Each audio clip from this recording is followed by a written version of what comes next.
नमस्कार, मैं हूं आपके साथ में श्वेता गर्ग और आप देख रहे हैं एबी स्टार न्यूज और वक्त हो चला है देश दुनिया की तमाम बड़ी खबरों का।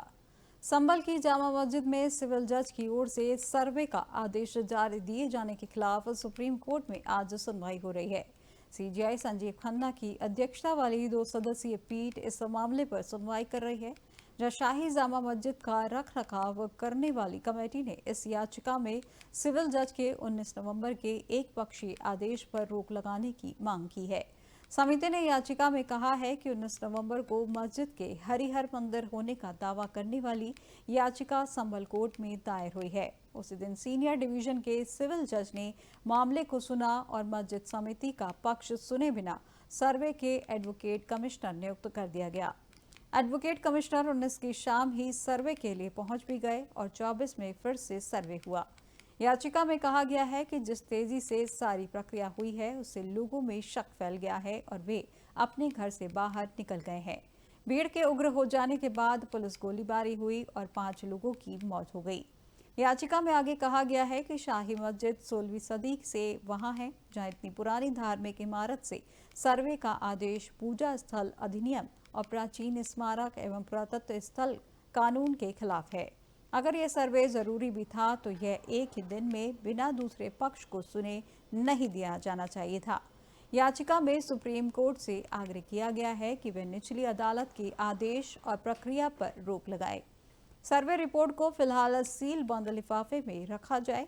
याचिका में मांग की गई है कि सुप्रीम कोर्ट यह भी आदेश दे कि इस तरह के धार्मिक विवादों में बिना दूसरे पक्ष को सुने सर्वे का आदेश न दिया जाए। सुप्रीम कोर्ट में दायर याचिका में कहा गया है कि ऐसे आदेशों से सांप्रदायिक भावनाएं भड़काने, कानून व्यवस्था की समस्या और देश की धर्मनिरपेक्ष ताने बाने को नुकसान पहुंचने की आशंका है।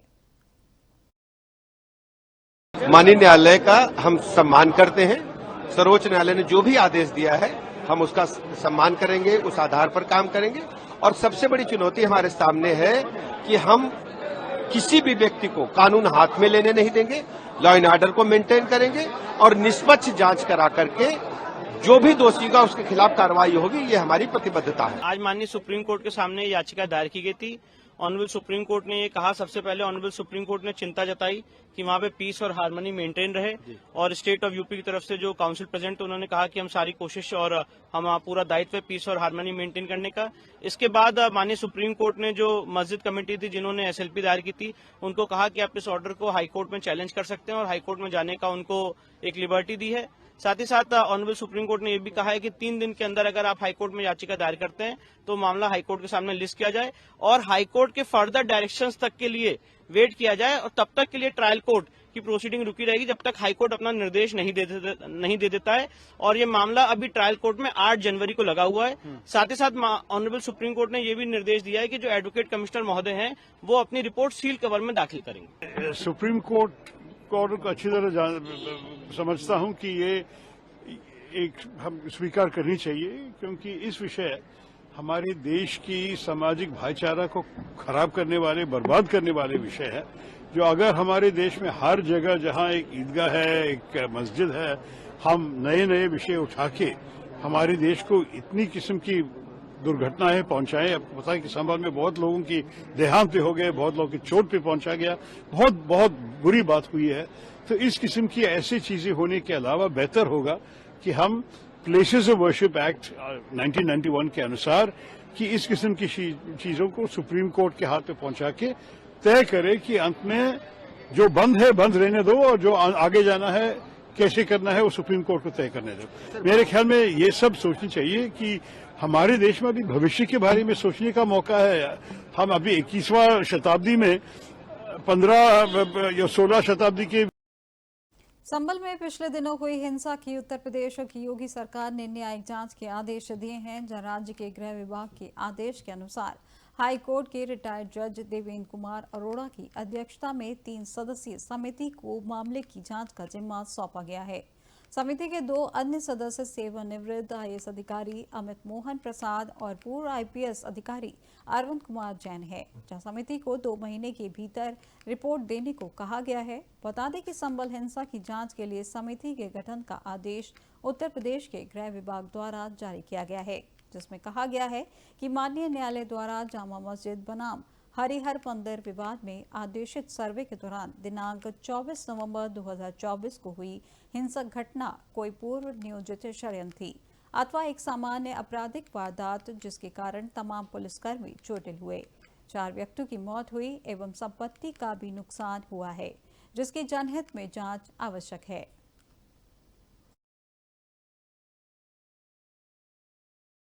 प्रधानमंत्री नरेंद्र मोदी आज से 3 दिन के उड़ीसा दौरे पर हैं और ये पहला मौका है जब कोई पीएम राज्य में 3 दिन तक रुकेगा।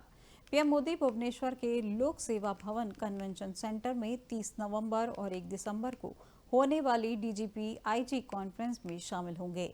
इस कॉन्फ्रेंस में गृह मंत्री अमित शाह के साथ एनएसए अजीत डोभाल, खुफिया ब्यूरो के अधिकारी, राज्यों के डीजीपी, केंद्रीय रिजर्व पुलिस बल के महानिदेशक, रिसर्च एंड एनालिसिस विंग, राष्ट्रीय सुरक्षा गार्ड और स्पेशल प्रोटेक्शन गार्ड भी चीफ शामिल होंगे। आयोजन में शामिल होने पर पीएम मोदी शुक्रवार शाम 4:20 पर भुवनेश्वर पहुंचेंगे, जहां एयरपोर्ट पर ही एक जनसभा को संबोधित करेंगे। साथ ही राजभवन तक रोड शो भी होगा। शाम 6:30 बजे बीजेपी प्रदेश कार्यालय में विधायकों, सांसदों, मंत्रियों, पार्टी की कोर कमेटी के सदस्यों के साथ बैठक करेंगे।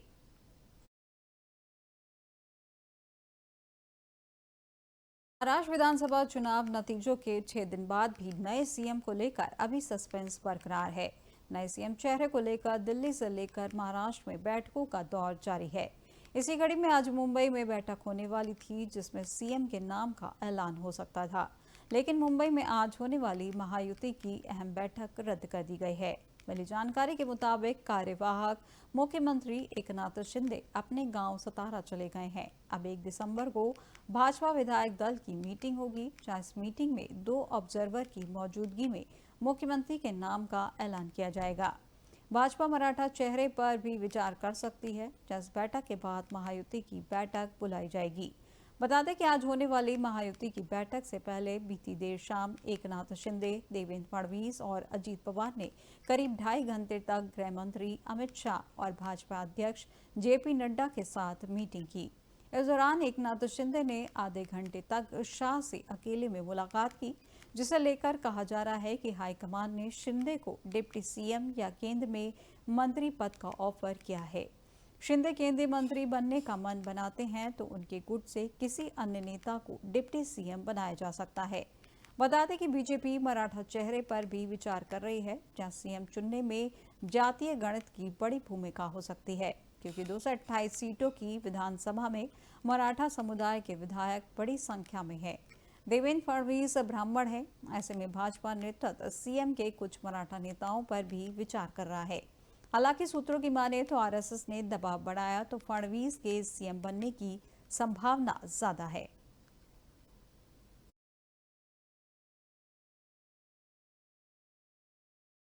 खंडवा में मशाल जुलूस के दौरान आग भड़क गई, जिससे 50 से ज्यादा लोग झुलस गए। आग भड़कने से भगदड़ के हालात बन गए हैं, जहां घटना गुरुवार देर रात की है। इसका वीडियो भी सामने आया है।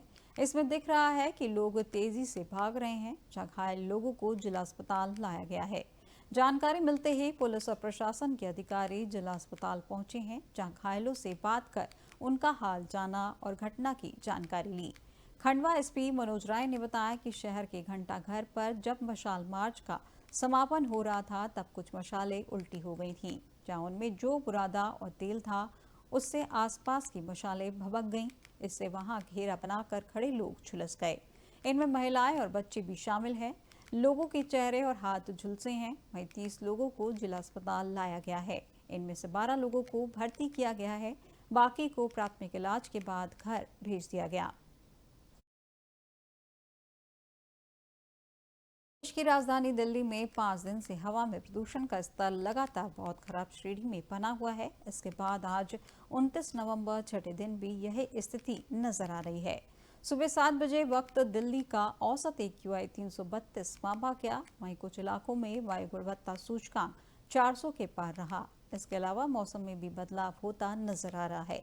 गुरुवार की रात इस मौसम की सबसे ठंडी रात दर्ज की गई।